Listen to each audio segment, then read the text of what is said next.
It was an absolute honour and a privilege to be elected as your MP for Blackpool South just a few weeks ago.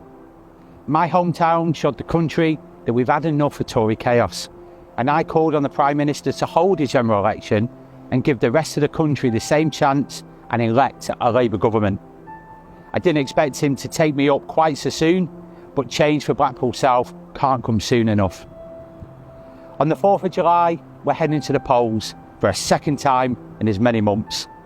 Now I'm back on the doorstep, speaking with residents about issues that matter most to you and asking you, once again, to give me your vote. As a Blackpool local, I know what matters to the people of Blackpool South.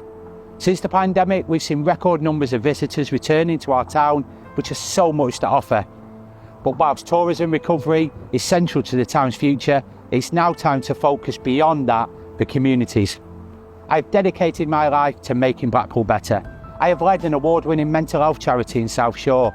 I volunteer and fundraise for Blackpool Food Bank, and I've supported local women and families fleeing domestic violence. I was in office just 24 days after being sworn in, but I hit the ground running. Dealing with more than 250 cases, meeting with businesses, workers and charity groups across our town, advocating for you in Parliament by raising 4 questions, holding 2 street surgeries, 1 advice surgery on Waterloo Road, 1 public Q&A and much more. But the work has only just begun. Our constituency is growing in size, and for this general election will now include Leighton, Claremont, Walbrook Park and a small part of Greenlands. With me elected as your MP, we can also grow in strength. After years of austerity and now with the cost of living crisis, too often the town I'm proud to call home is recognised for being at the sharp end of statistics in poverty, crime, mental health, life expectancy and more. For 14 years, we've lived under the dark cloud of the Tory austerity measures, with deep cuts to our beloved NHS and the dismantling of our communities. Only a Labour MP with the backing of a Labour government will bring economic stability for families in Blackpool, where a third of children live in poverty, and so they no longer have to choose between heating and eating. Cuts to NHS waiting times will mean people in Blackpool, where people are twice as likely to die from heart disease by the age of 75 than people in wealthy areas, will be able to see a doctor when they need it.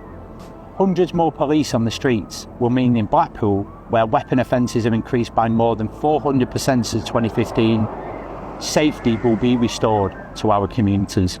These painful statistics are only half the story. Anyone from Blackpool will tell you to look behind the headlines, beyond the bright lights of the prom, to see the real story of our town.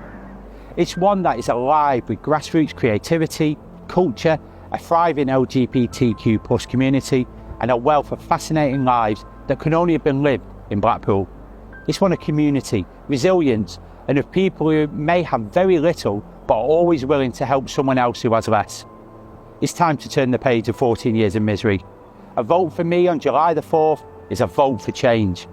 I will work tirelessly for you to bring about the change we need, to restore pride and purpose in Blackpool and prove that the right politics has the power to change lives.